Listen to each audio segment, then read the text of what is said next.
Marie-Hélène m'a aussi demandé d'expliquer quels sont les fondements théoriques du travail que mon atelier fait. Donc je m'y suis attaché, et avec joie, puisque en fait ma pratique a plutôt commencé par le verbe avant la forme. J'ai commencé à écrire avant de construire. Et depuis lors, en fait, je pense que je parle d'architecture tous les jours, et que parfois même je ne parle que d'elle. Et je parle des deux, trois choses que je sais d'elle. La première chose, c'est que je sais qu'elle est bienveillante. Elle rend service. En fait, elle installe la vie dès que la demande en est faite. Ensuite, elle a une vraie empathie.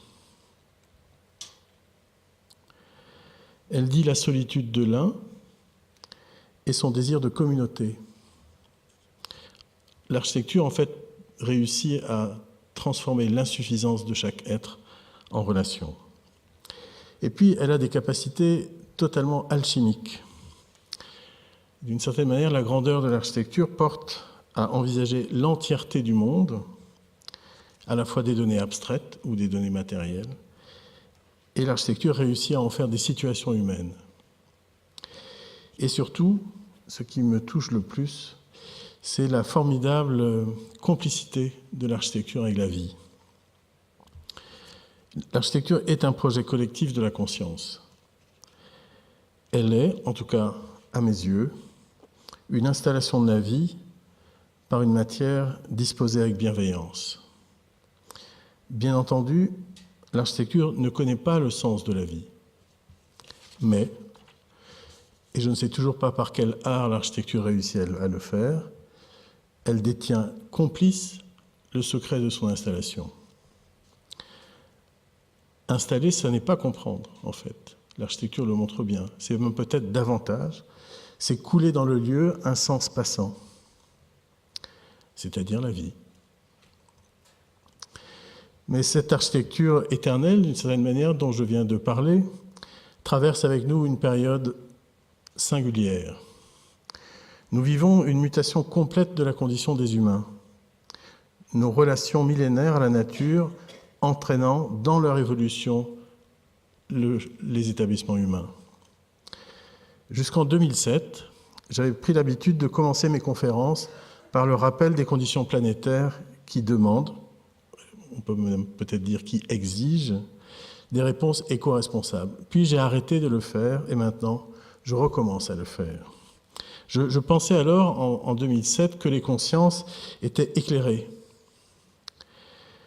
Que nous le savions ou que nous le sentions, finalement, nous étions en train de vivre l'histoire que le philosophe Hans Jonas décrivait en 1979, donc il y a 34 ans, dans un livre qui est une sorte de livre phare de la philosophie allemande qui s'appelle « Le principe de responsabilité ».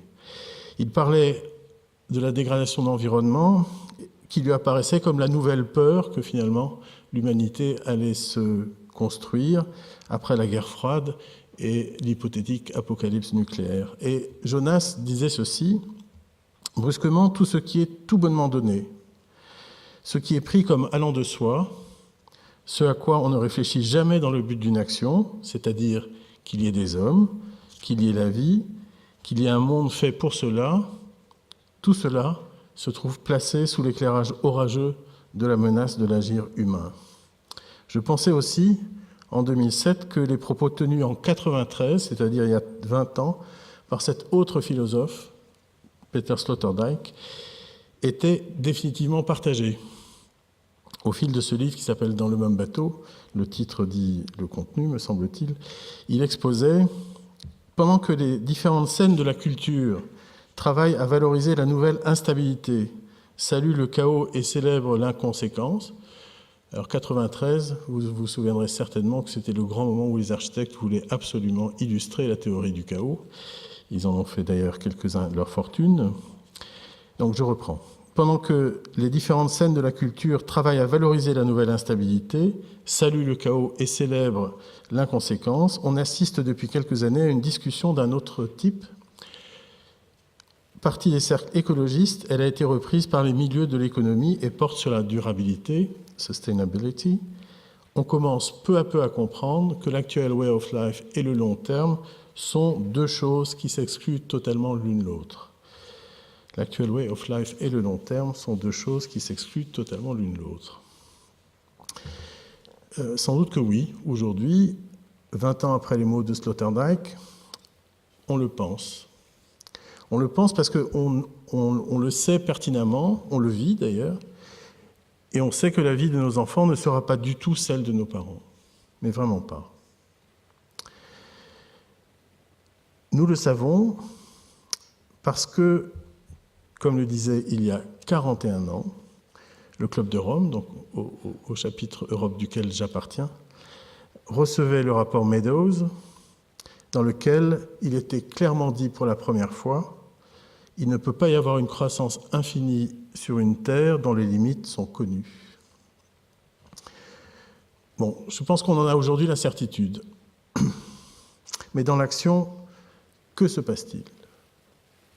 Est-ce que l'exigence de rupture, est-ce que l'exigence d'invention et d'innovation est largement acceptée? Est-ce qu'elle n'est pas au contraire absente alors qu'il est nécessaire de dépasser la situation actuelle et de sortir de la prison de l'actuel, pour prendre une assez jolie formule de Janine Delaunay, justement en introduction du rapport Meadows de 72. Il me semble que cette nécessité de la rupture, on s'en éloigne. Au début des années 2000, d'une certaine façon, la volonté d'agir était partagée avec nos maîtres d'ouvrage. Et en fait, aujourd'hui, la crise, elle a vraiment bon dos. Quand il est question de décider de ne rien faire, et pour se passer à la dimension éco-responsable, elle est toujours là, s'il y a des économies d'investissement à faire.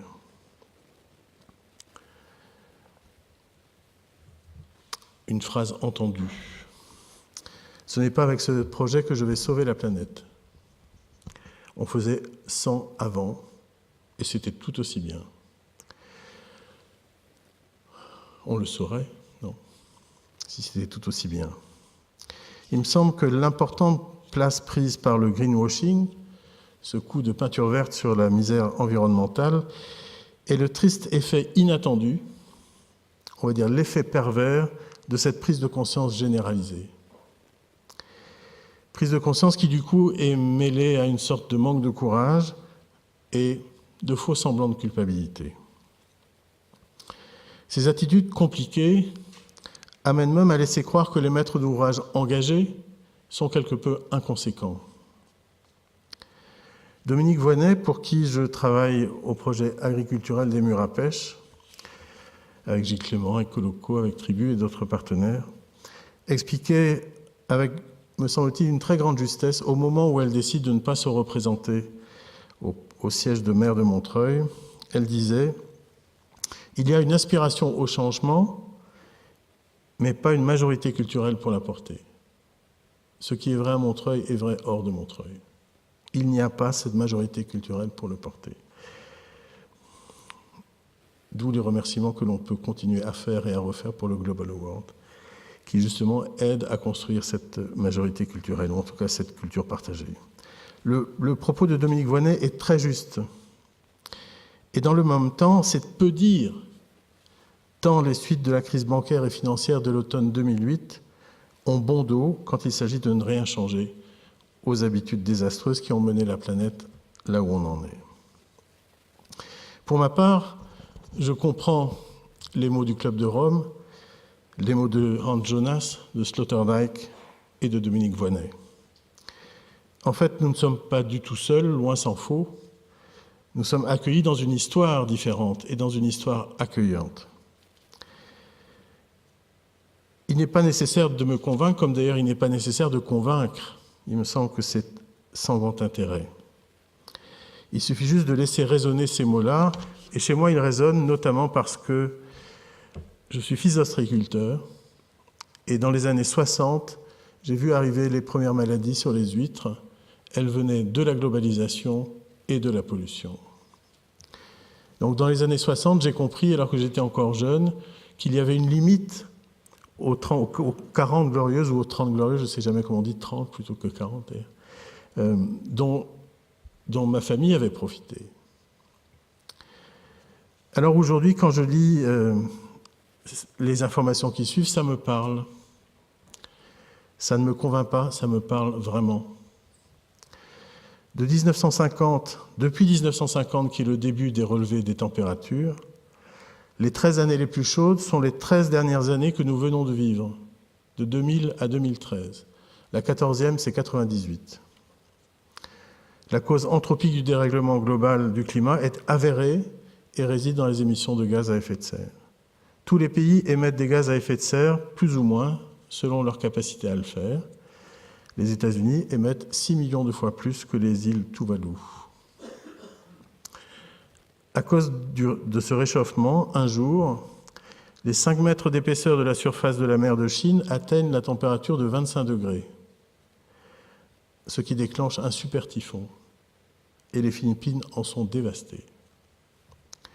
Et le Bureau des réfugiés climatiques à l'ONU rajoute une ligne triste sur sa longue liste déjà.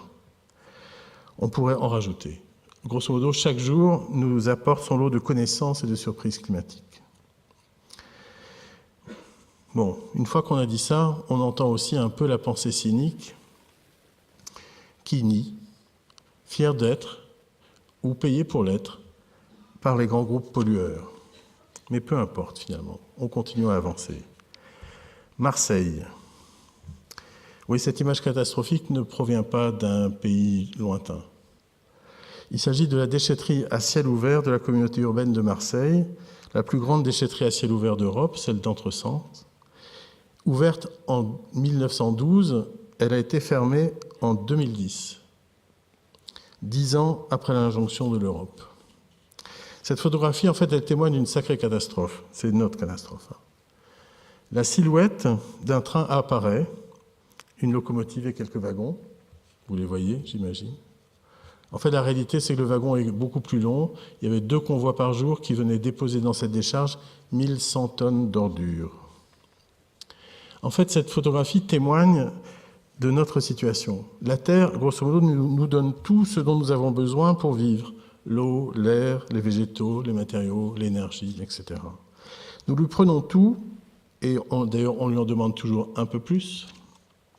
On la drogue pour ça, pour qu'elle produise encore plus. Elle donne tout avec une générosité dont on a longtemps pensé qu'elle était infinie. Elle laissait tout ce qu'elle avait juste là, à portée de nos mains, disponible. Mais en fait, la question, c'est que nous lui rendons-nous ? Que lui rendons-nous ? Enfin, je veux dire, au-delà de nos excréments, au-delà de nos déchets de l'industrie ou du bâtiment, plus importants que les déchets ménagers, pollution de tout genre née de nos activités.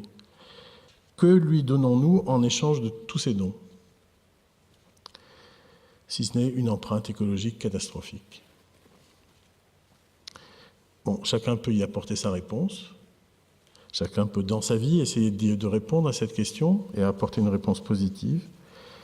Pour ma part, quand j'essaie d'y réfléchir et que j'essaie de trouver une réponse humaine, je me dis que peut-être qu'on lui rend l'art et que peut-être on lui rend l'amour, mais je ne vois pas beaucoup d'autres choses. Agir par bienveillance vis-à-vis de la Terre et de l'humanité est évidemment possible, plutôt que la peur des catastrophes. D'ailleurs, les actions de mon atelier sont orientées dans ce sens-là, et toutes les valeurs qui donnent du sens à notre travail sont liées à cette relation rassérénée avec la Terre. Plutôt que l'exploitation de la planète, qui devient d'ailleurs toujours l'exploitation de l'humanité par elle-même, la paix est l'enjeu. Pour une relation amoureuse de l'homme et de la matière, qui est, à mes yeux, une des conditions principales de la paix perpétuelle telle que Emmanuel Kant l'avait avancée.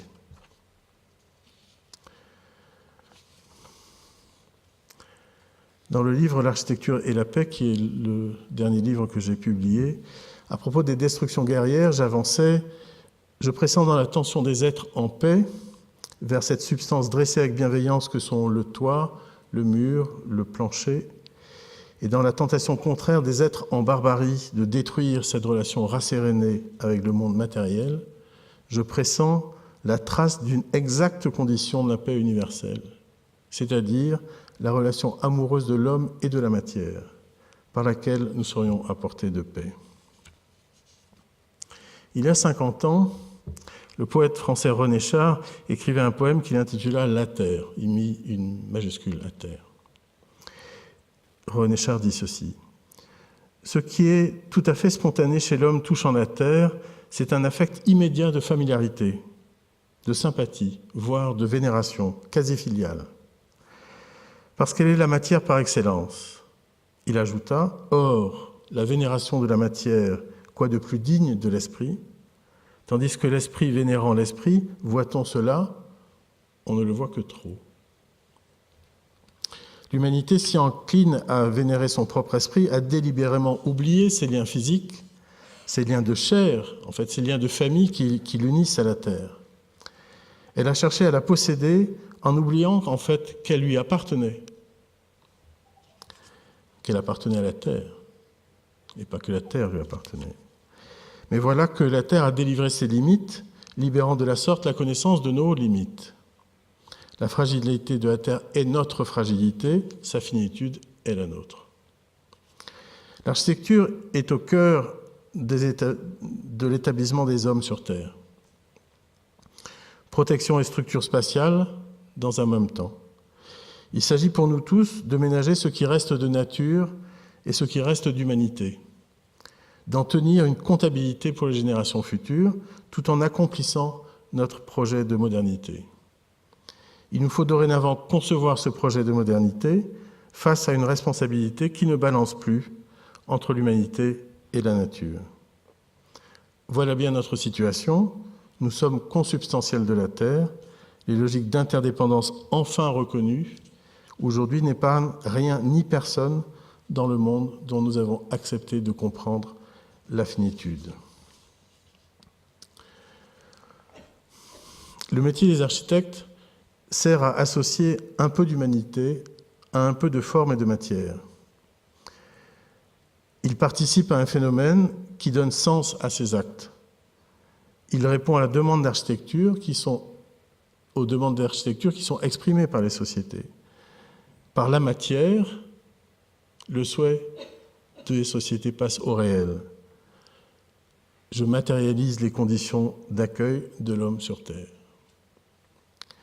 J'assois au profond du lieu la volonté humaine de demeurer ensemble. Je réalise en matérialisant. En fait, matérialiser, c'est passer au réel.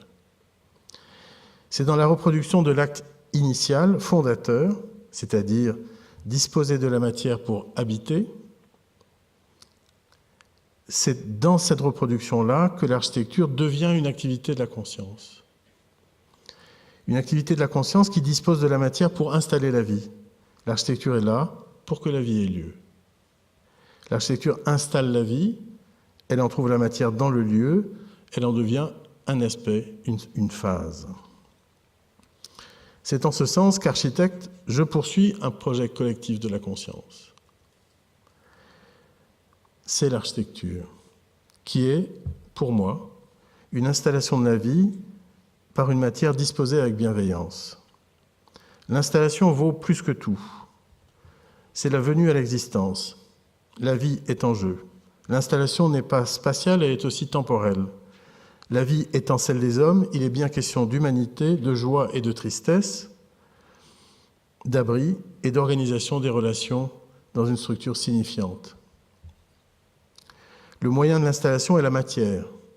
Il s'agit bien d'une réalisation, d'un passage au réel, d'une fabrication de présence. Le projet, lui, est dans la disposition de la matière qui est à notre disposition. L'eau est aussi une matière, comme dans ce bâtiment qui a été conçu autour d'un aqueduc pour récupérer toute son eau. Le vent est aussi une matière, comme pour ces logements qui sont les premiers logements français en ventilation naturelle complète. La bienveillance est ce qui donne du sens, en fait, et fait la différence entre une construction et une architecture. Une bienveillance à la fois éthique, évidemment, mais aussi esthétique. L'esthétique est une revendication éthique. L'architecture doit être belle. L'architecture reste la condition du repos, en fait la planche à vivre de l'autre et de tous. Aucun être, aucune société ne m'a jamais fait la demande de malheur. Elle demande toujours un bon usage, de la solidité, du bien-être et de la beauté. Si on me demande quelle est la différence entre un bâtiment et une architecture, la réponse est là, me semble-t-il. Elle est dans l'amour, l'attention amoureuse qui préside à l'acte de concevoir pour l'autre. D'ailleurs, quand on parle d'architecture, l'amour n'est jamais très loin. À propos des relectures contemporaines de l'éthique de Spinoza, Antonio Negri écrivait « Et si les philosophes n'aiment pas le mot amour, et si les postmodernes déclinent le mot amour suivant l'idée d'un désir fané, nous qui avons relu l'éthique, nous, le parti des spinozistes, nous osons sans fausse pudeur parler de l'amour comme de la passion la plus forte, une passion qui crée l'existence commune. » Alors on peut se demander, est-ce que c'est ce qui fait peur aux architectes, finalement? S'investir dans l'existence commune. Parler d'architecture, en débattre. Je sais qu'à présent, l'architecture demande à celui qui s'y consacre de ne pas en parler en maître, de ne pas tenir des propos et de ne pas tenir à ses propos, mais bien davantage de chercher à les déposer dans le carré de l'en commun. J'ai aujourd'hui l'intuition que dans cette bienveillance, dans cet amour, dans cette tendresse pour les êtres, pour les choses et pour la terre, qui est nécessaire à l'architecture, proviendrait sans doute l'idée du bien commun, et cette idée du bien commun est omniprésente dans tous les textes des théoriciens de l'architecture, et ce depuis Vitruve. Il y a peu, à propos de la modernité rurale, et pour critiquer la paresse des actuelles critiques et pensées contemporaines de l'aménagement du territoire, qui ne savent voir grosso modo que de l'urbain ou que du métropolitain partout, j'ai retrouvé une citation du philosophe des Lumières, Denis Diderot. Je m'en étais servi au milieu des années 80 quand j'écrivais mon premier livre sur Étienne-Louis Boullée. Voilà ce que dit Diderot dans une correspondance qu'il a avec Grimm, et c'est à propos du monument érigé sur la place de Reims qui est là. L'architecture est un art borné, dit-on, oui, dans l'esprit des architectes. Mais en lui-même, je n'en connais pas de plus étendu. Qu'on fasse entrer dans son projet la considération du temps, du lieu, des peuples et de la destination, et l'on verra varier à l'infini les proportions des pleins, des vides, des formes et des ornements et tout ce qui tient de l'art. On est au XVIIIe siècle quand même. Bon, on pourrait trouver étrange que ce propos du XVIIIe siècle nous serve finalement d'argument d'autorité pour essayer de construire un récit sur l'architecture du XXIe siècle, puisque c'est bien ce qui nous reste à faire aujourd'hui, à construire ce récit-là. Quand je lisais Diderot, et c'était tout près de Frampton, à Columbia, je trouvais des pensées absolument identiques. Dans le Histoire et vérité de Paul Ricoeur, à gauche, ou dans le Éloge de la différence d'Albert Jacquard, qui nous a quittés il y a trop peu de temps. Mais je trouvais aussi ces mêmes idées dans l'Utopie réalisable de Yona Friedman, ou dans le Genèse du philosophe Michel Serres. Et bien sûr, dans le régionalisme critique de Kenneth Frampton. Pourquoi le propos de ce philosophe du XVIIIe, tourné vers l'altérité, tourné vers le spécifique, tourné vers les cultures, résonne-t-il autant, en tout cas pour moi, en ce début de XXIe siècle? À la fin d'une période de voyage de 7 années, après mes études, j'ai terminé ce voyage à Columbia. Et j'ai commencé à comprendre pourquoi la théorie héritée des modernes avait échoué dans un internationalisme meurtrier. Comment elle était devenue condamnable et comment, du coup, la condamnation de la théorie moderne avait condamné la théorie en général, en architecture. La raison en est pas si simple, mais pourtant on peut la dire simplement.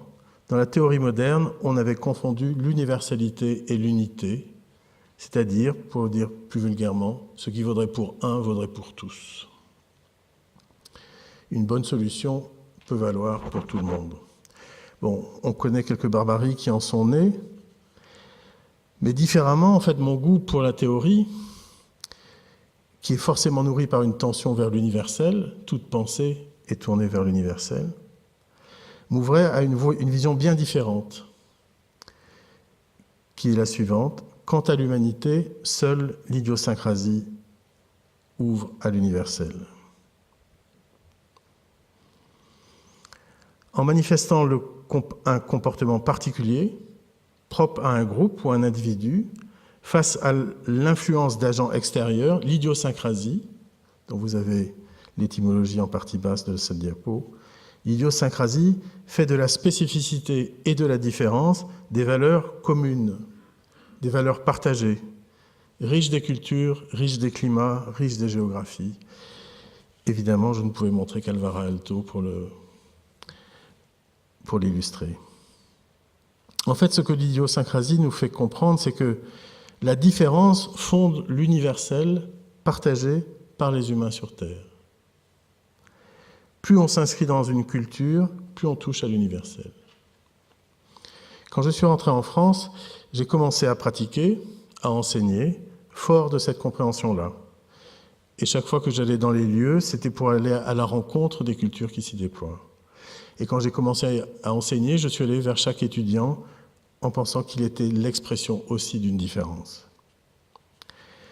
Pour y parvenir, l'architecture peut utiliser un certain nombre de concepts, y compris anciens.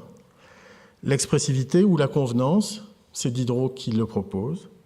Le caractère, c'est Étienne-Louis Boullée qui le proposait. Le recours au genius loci, comme dit Norbert Schulz. La relation culture-nature chez Kenneth Frampton. Et, me semble-t-il, pour notre période, le réinvestissement de la culture dans l'histoire que nous vivons, dans une histoire marquée par le développement durable. En fait, la culture n'est plus le contexte de nos actions. Elle est devenue la condition même de leur accomplissement. Cette conviction demande de chercher dans chaque lieu où œuvrer la particularité de la rencontre entre une société et son contexte. Il ne s'agit plus de chercher le retrait, le repli, le rejet de l'autre, mais de rencontrer ce qui est justement universel dans cette terre au cœur de l'humanité, c'est-à-dire ce dont je viens de parler, le spécifique, la différence. Revendiquer la culture, c'est refuser l'hégémonie des réponses techniques à la crise environnementale. Et ce n'est pas le refus de la technique, c'est juste le refus de l'hégémonie.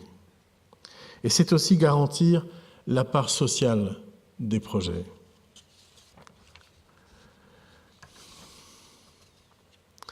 L'oubli initial de la culture, comme liant du développement durable, d'une certaine manière peut nous étonner.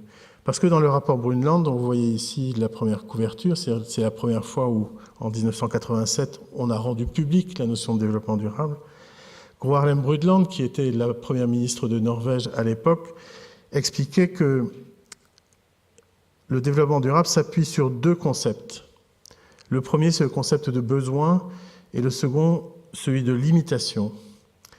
Le concept de besoin est plus particulièrement des besoins essentiels des plus démunis, à qui il convient d'accorder la plus grande priorité, et l'idée des limitations que l'état de nos techniques et de notre organisation sociale impose sur la capacité de l'environnement à répondre aux besoins actuels et à venir.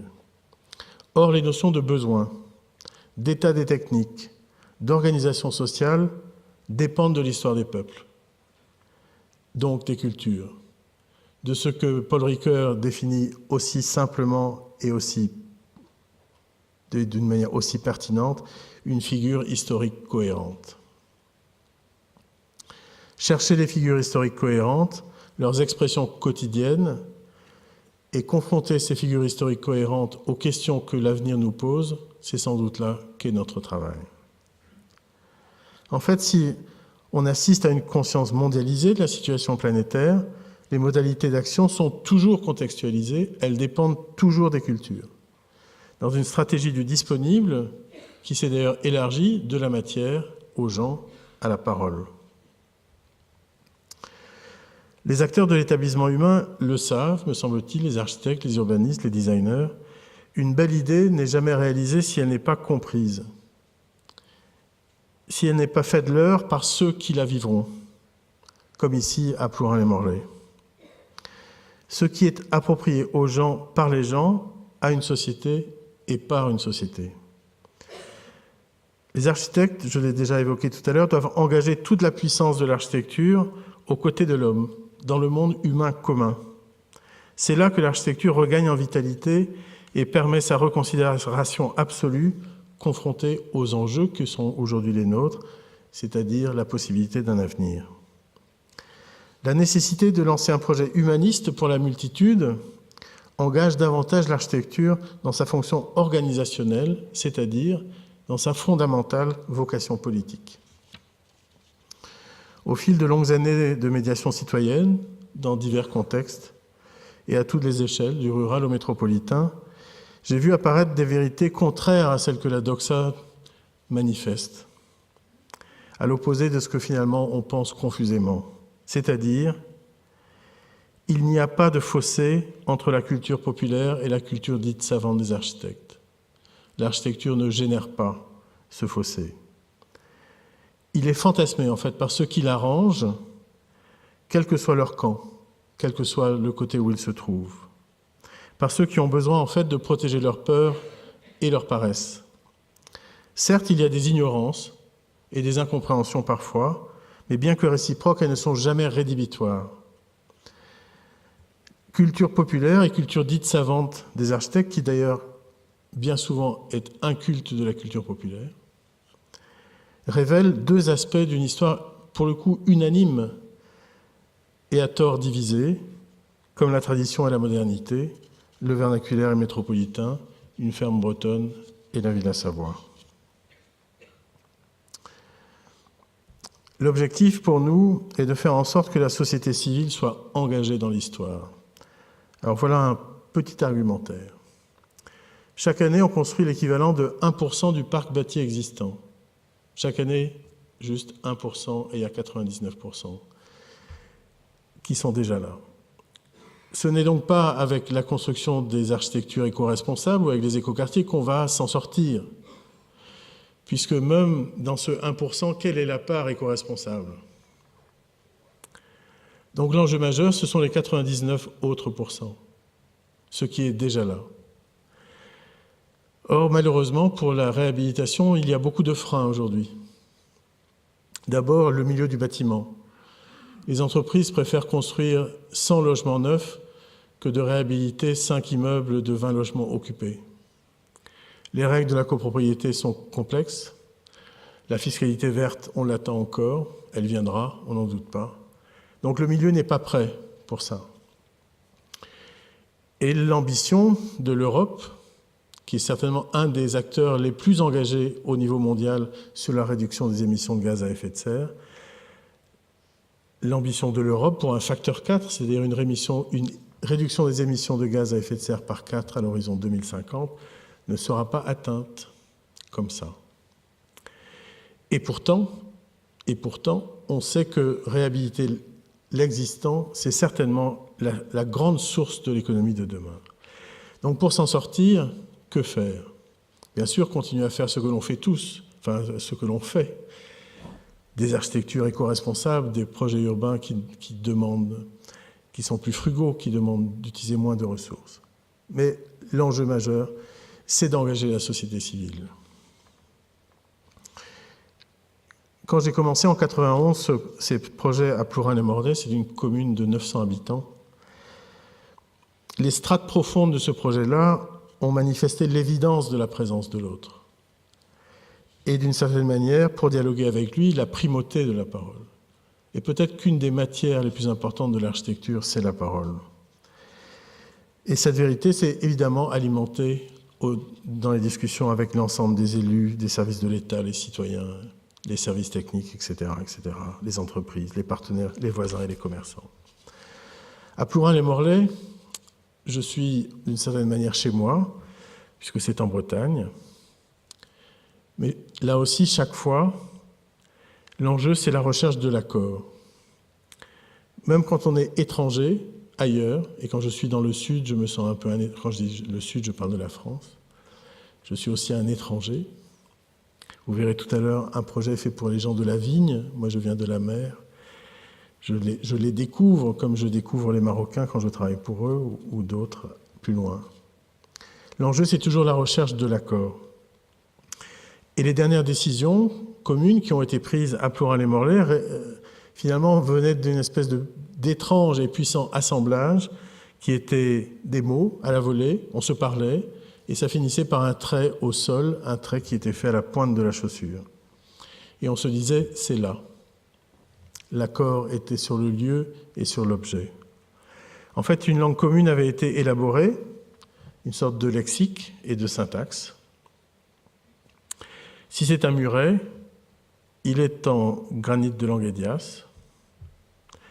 Si c'est un poteau, il est en béton blanc bouchardé. Si c'est une plante, elle est de terre de bruyère, etc., etc. Cet accord, dans une commune de 900 habitants, est réécrit dans la métropole de la multitude.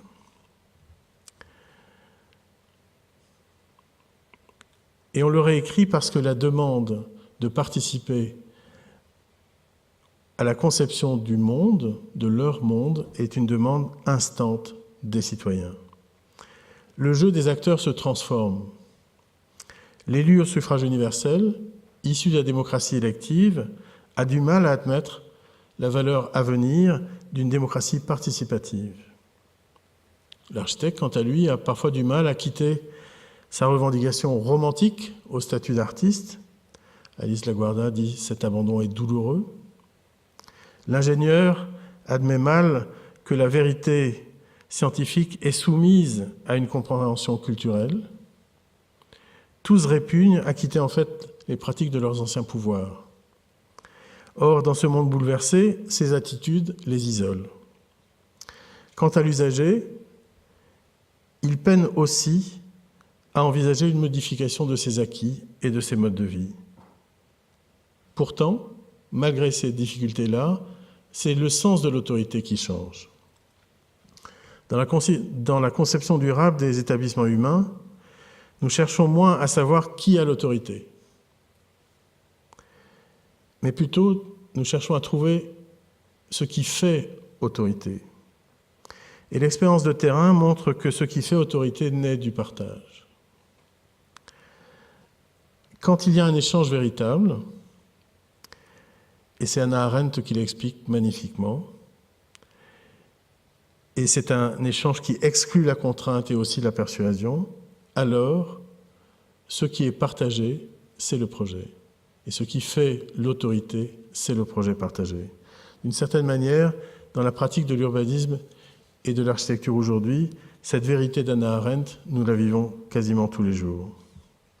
Quand on discute avec les usagers, avec les maîtres d'ouvrage, quand on parle au sein de l'équipe de maîtrise d'œuvre, élargie, toujours, un peu plus maintenant, quand on partage les raisons des décisions, quand on remet en jeu ces décisions, quand les arguments du projet se construisent, en fait, dans ces allers-retours, chacun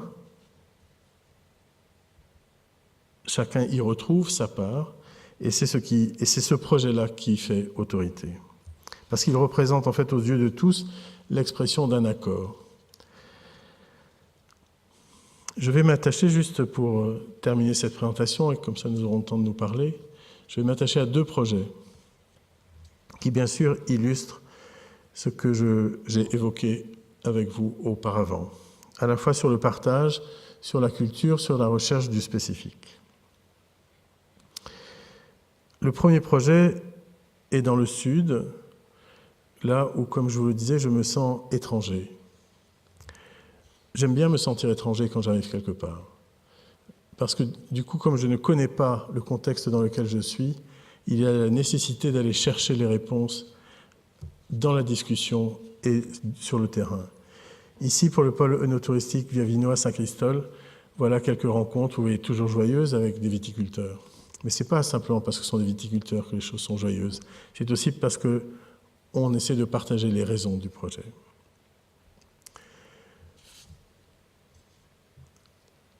Le village de Saint-Christol, c'est celui-là, 1500 habitants. La commune n'est pas plus grande en population que le village, puisque toutes les terres autour ont beaucoup de valeur, puisque ce sont des terres viticoles. La communauté de communes du pays de Lunel, et non pas de Cunel, excusez-moi, avait l'idée de faire un pôle œnotouristique qui permette de faire rayonner le terroir du pays de Lunel. Et ils avaient trouvé ce terrain. Vous voyez, le centre de Saint-Christol est là, le terrain est ici, on est au centre.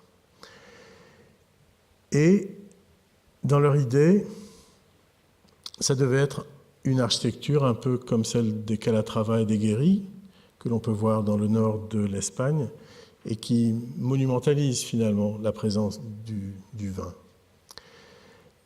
Et nous avons pris une décision exactement inverse. Vous voyez, le plus grand bâtiment du village, c'est celui-là, c'est la cave coopérative. S'il y a un monument, c'est bien la cave coopérative. C'est celui où ils font des choses ensemble. Donc, pour essayer de comprendre ce que nous pouvions faire, on a commencé à faire le travail habituel, chercher ce qui se passe sur ce territoire, chercher des éléments qui nous parlent de la culture à l'œuvre depuis si longtemps, puisque sur ce site, il y a des viticulteurs depuis la période romaine. On a alors découvert que, bien sûr, la vigne était là, mais aussi le cinéma, puisqu'il y a de très grands films comme Farbic et Big Far, qui sont des films extraordinaires sur l'histoire agricole d'une famille dans l'après-Première Guerre mondiale et l'après-Seconde Guerre mondiale, qui ont été tournés sur place. Et puis on a essayé de comprendre quel est le patrimoine local, au sens, on va dire, plus architectural, mais aussi dans sa relation au paysage. Et de trouver quels sont ces patrimoines immatériels, comme ici ce ne sont pas des corridas, ce sont des courses camarguaises, c'est-à-dire que le héros c'est le taureau, c'est pas le toréador. Le taureau est toujours sauvé et honoré. Quand on a fait ce travail-là, on a réalisé qu'il y avait un rapport au territoire qui était extrêmement rural, extrêmement agricole, et donc on a refusé le monument. Au lieu de faire un bâtiment, on a proposé d'en faire 7. Et 7 qui se mettent dans une disposition de poursuite de l'échelle du village. Aucun, finalement, de ces bâtiments n'est plus grand que les bâtiments que vous voyez tout autour ici. Et la continuité s'opère, y compris de loin, on est dans le village. Aujourd'hui, c'est ça. On s'est calé en partie un peu basse, de telle manière que les voisins continuent à avoir la vue sur le lointain. La demande qui nous était faite était de réaliser un bâtiment BBC, comme on dit, basse consommation. Et nous avons décidé de leur en donner plus en faisant des choix économiques. Vous savez que le développement durable mêle toujours l'économie, le social, l'environnemental et bien sûr la culture. Et faire des choix économiques, ça sert parfois à aider l'environnemental et ici la culture. Donc on a choisi de prendre une charpente pas chère, finalement celle des hangars agricoles, et de faire varier cette façon de plusieurs manières pour donner des atmosphères différentes. Donc ces bâtiments sont évidemment construits de telle manière que toutes les mises en œuvre et les matériaux mis en œuvre sont sains. Ils sont ventilés naturellement, ce que la loi française n'autorise pas. Ils sont passifs, c'est-à-dire qu'ils consomment peu d'énergie, et on ajoute une production d'énergie qui les rend à énergie positive. On a essayé de faire en sorte que ces architectures à la fois parlent d'une contemporanéité, mais en utilisant des éléments qui sont les leurs. Ce que vous voyez ici, c'est une trame qui ne vous dit peut-être pas grand-chose, mais c'est celle des caisses en bois qui sont utilisées pour récupérer les pommes dans ces terroirs-là. Et ce que vous voyez ici, ce sont des cheminées de ventilation naturelle, et là, un poêle à bois. Quand on fait un bâtiment public, on est obligé de chauffer tous les bâtiments. En tout cas, de raccorder tous les bâtiments à un réseau de chauffage. Et nous avons décidé de ne pas le faire. Donc nous ne sommes pas conformes du point de vue de la ventilation, et nous ne sommes pas conformes du point de vue du chauffage. On a décidé de ne pas le faire parce qu'il n'est pas intelligent, dans des pays comme ceux-là, de mettre absolument autant d'énergie, autant de ressources, autant de tuyaux et de canalisation pour faire du chauffage, alors qu'on n'en a pas besoin si souvent que ça. Donc déjà, en passif, on n'utilise pas beaucoup d'énergie. Et le peu d'énergie, on vient l'apporter parce que le maître d'ouvrage s'est engagé. C'est lui qui viendra mettre du bois dans le poêle à bois quand il sera nécessaire de venir ajouter un peu d'énergie. Juste ici, des vignes ampélographiques, comme on dit, c'est la partie muséale de l'ensemble. Et là, des rosiers. Ce serait tellement bien qu'on trouve des relations de ce type-là entre l'architecture et les hommes. Vous voyez, les rosiers ici sont plus sensibles que la vigne et plus sensibles aux mêmes maladies. Donc quand les maladies arrivent sur les roses, le viticulteur sait qu'il doit s'occuper un peu de sa vigne, en tout cas pour la protéger. Il voulait un grand bâtiment autour d'un patio.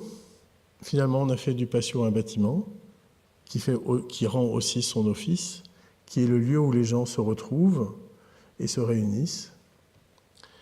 À l'intérieur, on a utilisé une pierre qui est une pierre qui vient d'une carrière qui est à 5 km de l'endroit. C'est la carrière de Beaulieu. C'est une pierre calcaire, une pierre comme j'en utilise pas en Bretagne, évidemment, puisqu'en Bretagne, c'est le granit. Et le peuplier que vous avez ici, c'est un peuplier qui vient des Cévennes. En Bretagne, c'est plutôt du chêne. On a mis la pierre à l'intérieur pour le confort d'été. Il n'y a pas de climatisation dans ces bâtiments. Et la directrice qui y a été pendant 1 an maintenant, qui est une Hollandaise, est venue me dire que cette année, elle n'a pas été malade. Depuis qu'elle travaille, elle a toujours été malade tous les étés à cause de la climatisation. Et ici, pas. La ventilation naturelle a des objectifs liés à la santé et c'est pour ça qu'on le fait. La France a la plus mauvaise qualité de l'air intérieur en Europe et ça n'est pas pour rien. Il faut donc changer toutes ces manières de faire.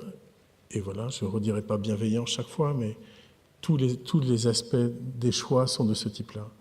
Donc voilà le patio, qui est ce lieu où on se retrouve à l'ombre et avec le vent qui passe, et les autres bâtiments qui accueillent les visiteurs. Ici, le musée et le caveau, avec l'endroit où on garde le vin. On a souhaité pouvoir mettre des sols en terre, et ça a été un peu compliqué d'avoir des sols en terre. On a réussi à en mettre dans ce bâtiment et celui-ci, mais le service instructeur pour les personnes à mobilité réduite n'aimait pas la terre. Parce que la terre s'userait, que finalement ça deviendrait compliqué plus tard. Alors que la terre, ce ne serait pas avec une rustine de terre, c'est très très simple. Comme quoi la culture est à partager, la culture est à construire sur des manières autres de concevoir et de vivre des architectures. Donc voilà à quoi ressemble à la fois ce musée, la partie musée ici, toujours la ventilation naturelle que vous avez en partie haute, et dans le musée aussi, il n'y a pas de chauffage autre que le poêle à bois. Donc l'intérieur du musée, c'est cette lumière-là, qui est une lumière plutôt dorée, avec un sol en terre, les charpentes agricoles et le mur qui vient, voilà, avec la pierre de la carrière voisine. L'ensemble est recouvert d'une sorte de mantille qui sert la journée à produire cette ombre qui fait que les bâtiments n'augmentent pas l'effet de chaleur ni à l'extérieur ni à l'intérieur. Et voici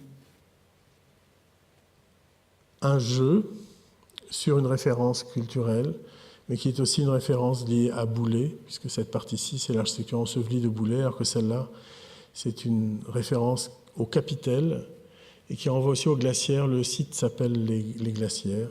Donc l'intérieur de la glacière, c'est ce lieu où on vient installer le vin. On isole par l'extérieur, on laisse la masse à l'intérieur pour des enjeux de qualité, de confort d'été. Vous voyez, le taureau, on ne le tue pas, on en fait une statue. C'est Baraillé qui a été le taureau du siècle. Et ici, le restaurant. Ce qui est une des grandes qualités du maître d'ouvrage qui a rendu possible ce projet, c'est qu'il a compris qu'il était indispensable de mêler à la fois une activité économique, le restaurant, une salle de conférence, à une pratique culturelle et à la présence, du coup, à la possibilité d'accueillir de façon très régulière des manifestations, que ce soit de type spectacle, mais aussi des manifestations pour les scolaires. Donc voilà la partie musée ici, le restaurant qui est là, les plantations n'étaient pas encore arrivées. Et comme on est dans une économie de la matière et qu'on n'a pas essayé non plus de faire de grands gestes, on joue simplement sur des éléments très simples qui permettent de construire un autre type d'espace. Donc ici, vous avez un contreventement qui est fait avec juste des entrecroisements qui se croisent. Et ici, vous avez vu, ce sont les mêmes planches surdimensionnées pour venir créer cet effet-là, qui viennent induire plutôt un effet de nef. Aujourd'hui, le projet vit et vit extrêmement bien, et c'est vraiment le leur aujourd'hui.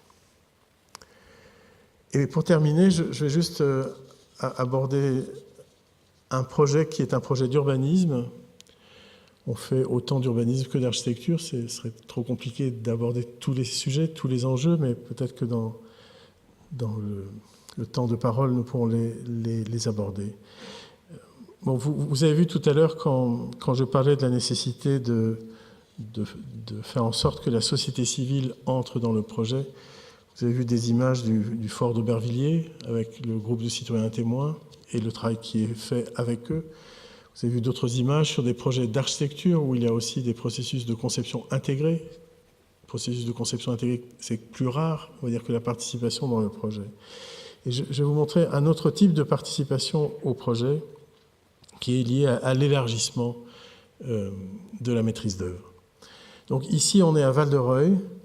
Val-de-Reuil, c'est la dernière ville nouvelle française, catastrophique, compliquée. Ce n'est pas parce que les architectes n'étaient pas bons, c'était au contraire de très bons architectes. C'est l'atelier de Montrouge qui l'a conçu, mais c'est le mode de construction qui l'a dévalorisé.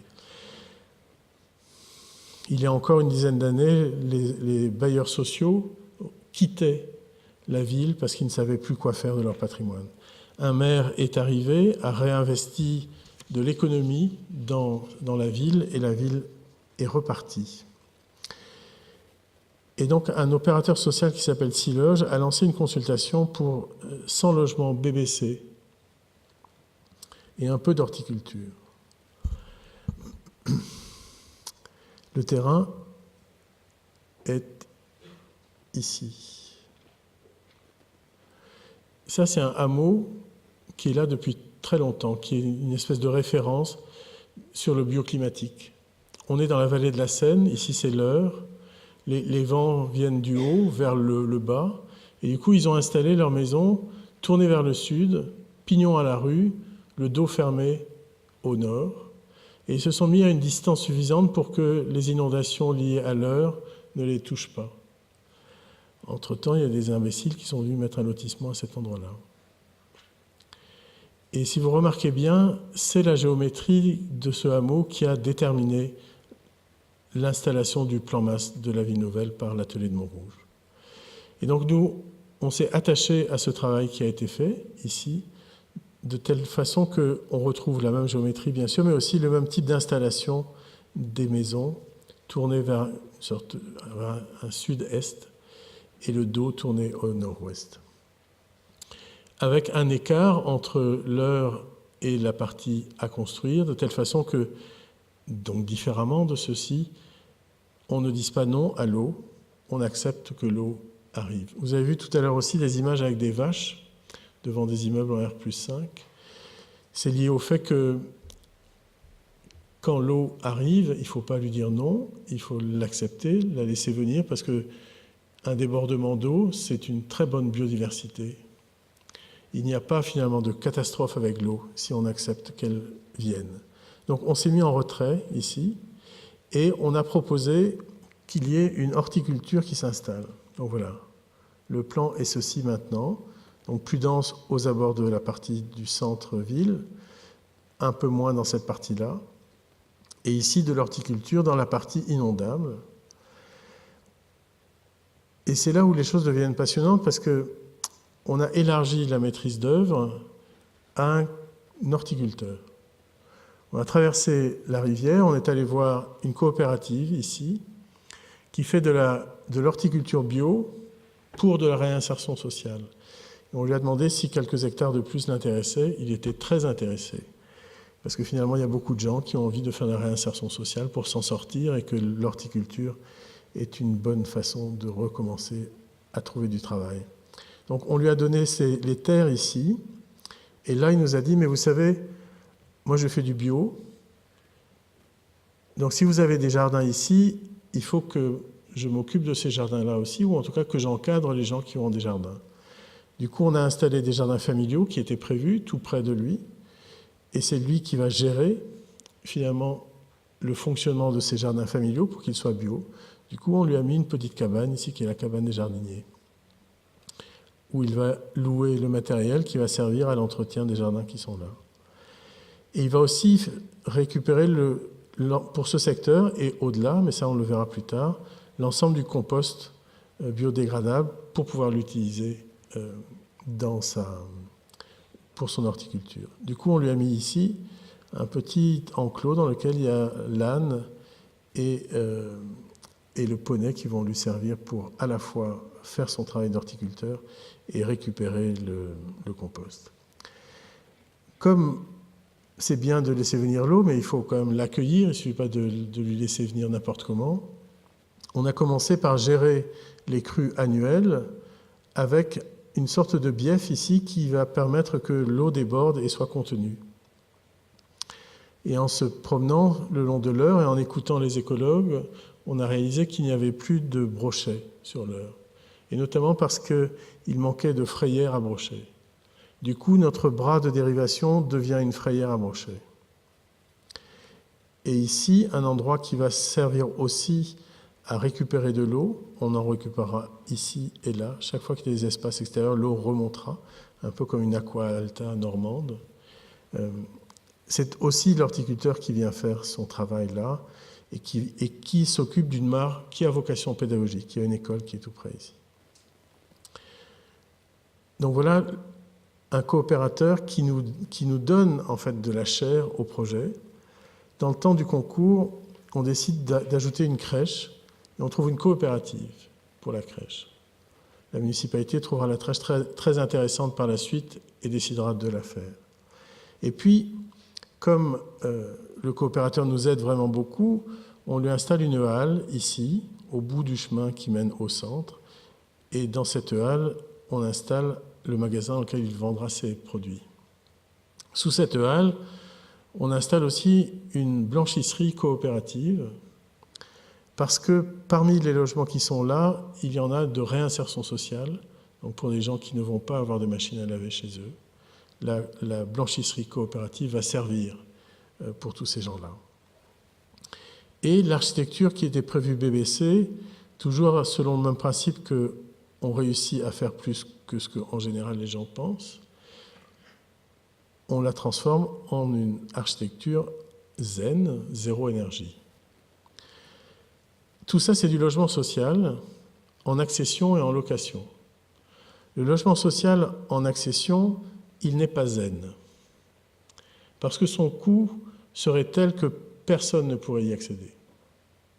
Donc on a dessiné des architectures qui sont accessibles, celles-là, et sur lesquelles on peut venir installer, en tout cas quand ils auront l'argent pour le faire, les dispositifs techniques qui leur permettront d'atteindre le passif ou d'atteindre le zen. On a dessiné des architectures volontairement sobres, puisque finalement c'est la qualité du paysage et la qualité des espaces alentours qui sont le lieu de l'en commun. Et donc voilà. Dans une ville comme Val-de-Reuil, quand vous faites un bâtiment blanc, c'est toute l'histoire compliquée des modernes qui arrive. C'est toutes les deux images un peu catastrophiques que je vous ai montrées tout à l'heure.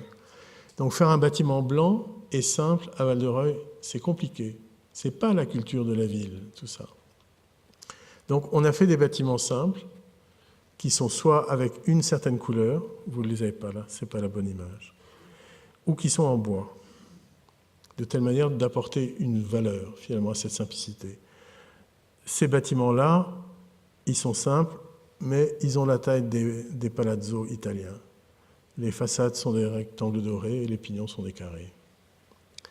Donc voilà, la halle est ici, la crèche est là, l'espace des horticulteurs à cet endroit-ci, les petites cabanes des jardins familiaux à cet endroit-là. C'est bien sûr un quartier où les voitures restent sur l'extérieur. Il y a une chaufferie au bois qui est installée pour l'ensemble.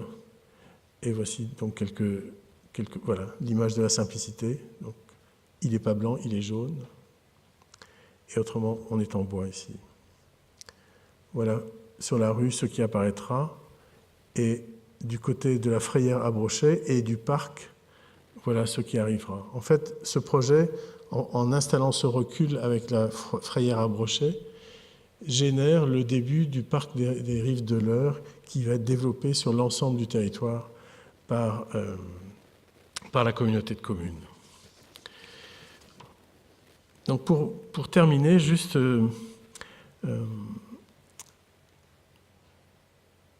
cette remarque récente. Il y a quelque temps, j'avais écrit un texte pour essayer de comprendre la place de la nature dans l'œuvre architecturale. Et j'avais terminé ce texte de cette façon. Peut-être devrions-nous apprendre à parler la terre, cette langue qui ne sait pas séparer les éléments les uns des autres, ni l'homme de ces éléments davantage. Et s'il fallait commencer par quelques mots, j'apprendrais volontiers la présence, l'en propre, l'en commun et le vivant. Et j'écris ça il y a 18 ans. Et aujourd'hui, je me dis que je devrais pouvoir dire ça. Peut-être devrions-nous apprendre à parler l'architecture, cette langue qui ne sait pas séparer les éléments les uns des autres, ni l'homme des éléments davantage. Et s'il fallait commencer par quelques mots, j'apprendrais volontiers la présence, l'en propre, l'en commun et le vivant. L'architecture et la terre, une seule et même chose, en ce qui me concerne, oui, sans aucun doute. Merci.